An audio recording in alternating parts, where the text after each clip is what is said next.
Hello students, इस video में हम इन टेक्स्ट क्वेश्चन करेंगे यूनिट सॉल्यूशन का। क्वेश्चन नंबर है 1.5। Calculate molarity and mole fraction of potassium iodide if the density of 20% mass by mass aqueous potassium iodide is 1.202 ग्राम पर millilitre. तो यहाँ पर हमने मोलैलिटी निकालनी है एंड थर्ड पार्ट में क्या निकालना है, मोल फ्रैक्शन निकालना है। यहाँ पर हमें के आई का एक्वस सॉल्यूशन दिया हुआ है। कितना कौन सा दिया हुआ है, 20% दिया हुआ है। 20% के आई एक्वस सॉल्यूशन दिया हुआ है और मास बाय मास है, ठीक है। और इसकी डेंसिटी भी दी हुई है 1.202 ग्राम पर मिलीलीटर, ये डेंसिटी है हमारे पास, ठीक है। अब यहाँ पर जो ये 20% एक्वस के आई सॉल्यूशन है, इसका मतलब क्या है पहले ये देख लेते हैं, ठीक है। तो देखो यहाँ पर जो ये 20% एक्वस के आई सॉल्यूशन है हमारे पास, एक्वस के आई मीन्स 20% एक्वस के आई मीन्स 20 ग्राम ऑफ के आई प्रेजेंट होगा, present in 100 gram of the solution, in 100 gram of the solution. ये मतलब है इसका। 20% एक्वस पोटासियम आयोडाइड का मतलब क्या है कि जो 20 ग्राम ऑफ पोटासियम आयोडाइड है वो प्रेजेंट होगा इन 100 ग्राम ऑफ द सॉल्यूशन में, ठीक है। तो ये तो हमारे पास इसका मतलब ये हमें पता चल गया। अब यहां पर देखो जो सोल्यूट है वो क्या है हमारे पास, पोटासियम आयोडाइड है। सोल्यूट क्या है यहां पर हमारे पास, पोटासियम आयोडाइड। और जो सोलवेंट होगा वो क्या होगा यहाँ पर, वाटर, क्योंकि एक्वस के आई सॉल्यूशन है तो सोलवेंट क्या होगा यहाँ पर, वाटर। यहां पर लिख लेते हैं सोलवेंट क्या है यहाँ पर, वाटर,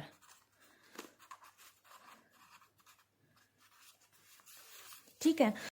अब देखो यहां से हमें जो सोल्यूट है के आई उसका मास भी पता चल गया, 20 ग्राम है, ठीक है। लिख लेते हैं mass of solute, mass of solute कितना है, 20 ग्राम के आई का, ठीक है। और जो सॉल्यूशन है हमारे पास उसका मास क्या है, mass of solution, mass of solution वो कितना है, 100 ग्राम। अब अगर हम मास ऑफ सोलवेंट निकालना चाहे तो निकाल सकते हैं। मास ऑफ सोलवेंट कितना होगा हमारे पास, 100 ग्राम में से 20 ग्राम माइनस करेंगे तो हमारे पास सोलवेंट का मास भी आ जाएगा, कितना आएगा, 80 ग्राम, ठीक है। तो हमें यहाँ पर मास पता चल गया, सोल्यूट का भी, सोलवेंट का भी और टोटल सॉल्यूशन का भी, ठीक है। अब देखो निकालना है क्या है हमें। देखो ये तो अकॉर्डिंग टू क्वेश्चन हमें गिवन है ये डाटा, ठीक है। तो अब निकालना क्या, फर्स्ट पार्ट में मोलैलिटी निकालनी है। तो मोलैलिटी का फॉर्मूला क्या होता है, देखो फर्स्ट पार्ट में हमने निकालनी है मोलैलिटी। मोलैलिटी का फॉर्मूला देखो क्या होता है, number of moles of solute divide में क्या होगा, mass of solvent, mass of solvent in KG. अब इस फॉर्मूले में यहां पर नंबर ऑफ मोल्स दिए हैं, ये निकालने पड़ेंगे हमें, सोल्यूट के मोल्स निकालने पड़ेंगे, ठीक है। तो मोल्स कैसे निकालते हैं हम, एक्चुअल मास या फिर हम बोल सकते हैं गिवन मास डिवाइड में मोलर मास। यहाँ पर जो सोल्यूट है वो क्या है, पोटासियम आयोडाइड, और हमें उसका एक्चुअल मास तो पता है, अभी हमने निकाला है यहाँ पर, ठीक है। मास ऑफ सोल्यूट क्या होगा, 20 ग्राम। तो लिख लेते हैं उसका एक्चुअल मास यहाँ पर 20 ग्राम है। और उसका मोलर मास नहीं पता हमें, तो मोलर मास देखो पोटासियम आयोडाइड का कैसे निकालेंगे, मोलर मास ऑफ के आई कैसे निकालेंगे, ये पोटासियम का जो एटॉमिक मास होता है वो कितना होता है 39 होता है, और आयोडीन का जो एटॉमिक मास होता है वो कितना होता है 127 होता है। तो हमारे पास इसका जो मोलर मास होगा, इसको सोल्व करेंगे तो हमारे पास आएगा 166 ग्राम पर मोल। ये हमारे पास इसका मोलर मास आ गया। ठीक है, तो यहाँ पर इसकी वैल्यू पुट कर देंगे 166 ग्राम पर मोल, 166 ग्राम पर मोल। यहाँ पे ग्राम से ग्राम कैंसिल हो जाएगा, तो मोल्स कितने आएंगे यहाँ पर, मोल्स ऑफ KI कितने आएंगे, अगर इसको सोल्व करेंगे तो हमारे पास 0.120 मोल आ जाएंगे यहाँ पर। ठीक है, तो ये मोल्स भी आ गए, 0.120 मोल आ गए। अब देखो यहाँ पर हमें number of moles of solute भी पता है और जो सोलवेंट का मास है वो भी पता है। ठीक है, लेकिन यहाँ पर केजी में पूछा है और हमने इसको केजी में कन्वर्ट कर दिया तो 0.08 केजी आ गया। ठीक है, यहाँ पर ऐसे अगर ऐसे करेंगे इसको, ये ग्राम 0 से 0 कैंसिल होगी और हमारे पास आ जाएगा 0.08 केजी। ठीक है, ये ग्राम में है तो इसको केजी में कन्वर्ट कर दिया तो कैसे होगा, इसको 1000 से हम डिवाइड कर देंगे। ठीक है, अब हम क्या करेंगे, इसको मोलालिटी वाले फॉर्मूले में पुट कर देंगे वैल्यू।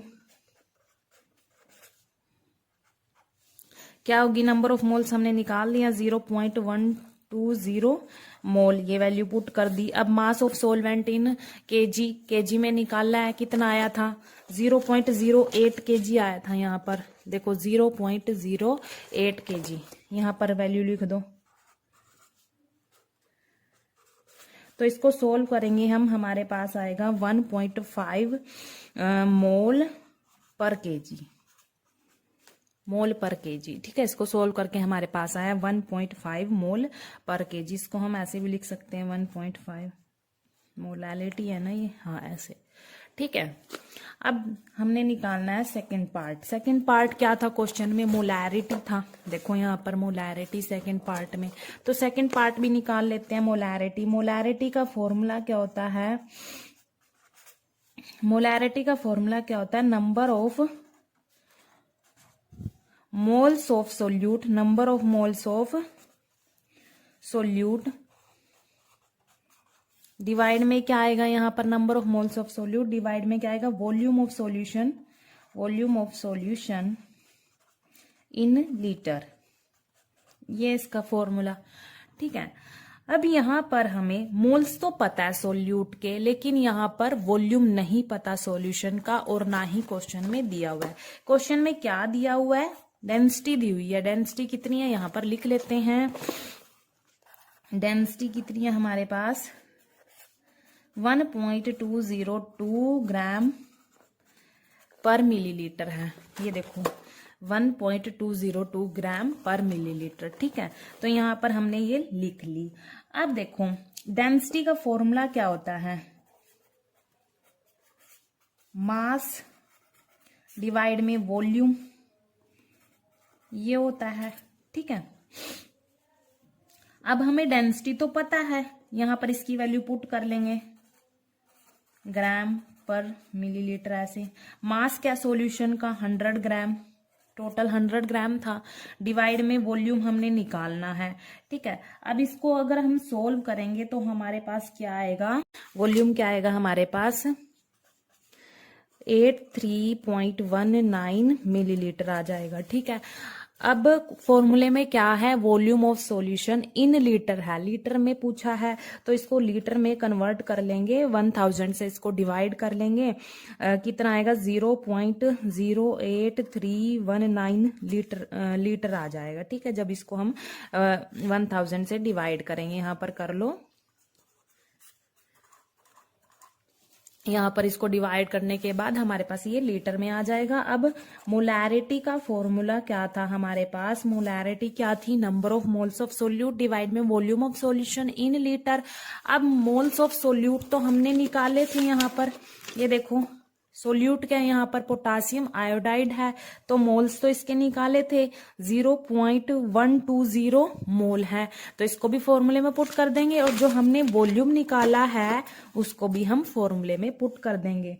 तो यहाँ पर मोल्स कितने हैं 0.120 मोल डिवाइड में ये वॉल्यूम आ जाएगा यहाँ पर 831919 लीटर।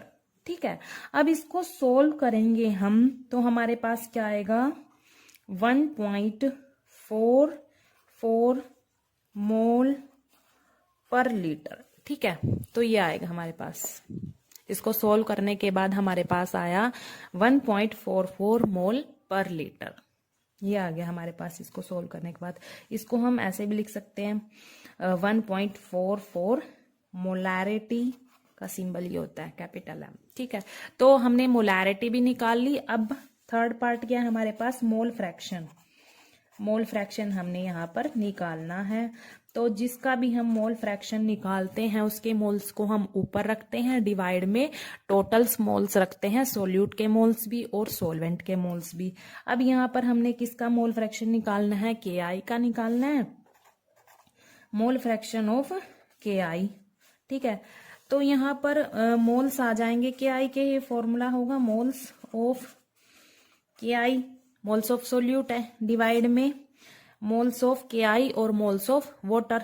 ठीक है, moles of KI plus moles of water, क्योंकि वाटर क्या है यहाँ पर सोलवेंट है। तो हमने KI के मोल्स तो निकाले हैं, कितने थे 0.120 मोल थे। यहाँ पर भी लिख दो मोल प्लस मोल्स ऑफ वाटर नहीं निकाले हमने, तो कैसे निकालेंगे मोल्स वाटर के, मोल्स ऑफ वाटर कैसे निकालेंगे। यहाँ पर क्या होता है गिवन मास क्या था, यहाँ पर हमने निकाला था सोलवेंट का मास 80 ग्राम निकाला था, वो लिख लेंगे 80 ग्राम, डिवाइड में मोलर मास वाटर का मोलर मास क्या होता है यहाँ पर देखो, इसको अगर निकाल ले मोलर मास 2 हाइड्रोजन 2 है यहाँ पर, 2 + 16 क्या होगा 18 ग्राम पर मोल होगा। यहाँ पर पुट कर दो 18 ग्राम पर मोल। इसको हम सोल्व करेंगे तो हमारे पास क्या आएगा, यहाँ पर सोल्व करने के बाद 4.4 ग्राम से ग्राम कैंसल, मोल आ जाएगा। ये हमने क्या निकाले मोल्स ऑफ वाटर निकाले, तो यहाँ पर इसको पुट कर देंगे 4.4 मोल। अब इसको सोल्व करेंगे तो हमारे पास क्या आएगा, देखो यहाँ पर 0.120 मोल डिवाइड में 4.52 मोल से मोल कैंसिल हो जाएगा। अब इसको डिवाइड करेंगे 0.026, ये हमारे पास इसका मोल फ्रैक्शन आ गया। ठीक है, ये क्या आया हमारे पास, इसका मोल फ्रैक्शन आ गया 0.026 पोटासियम आयोडाइड का मोल फ्रैक्शन। तो हमने तीनों पार्ट कैलकुलेट कर लिए, मोलैरिटी भी, मोलैलिटी भी और मोल फ्रैक्शन भी। ठीक है।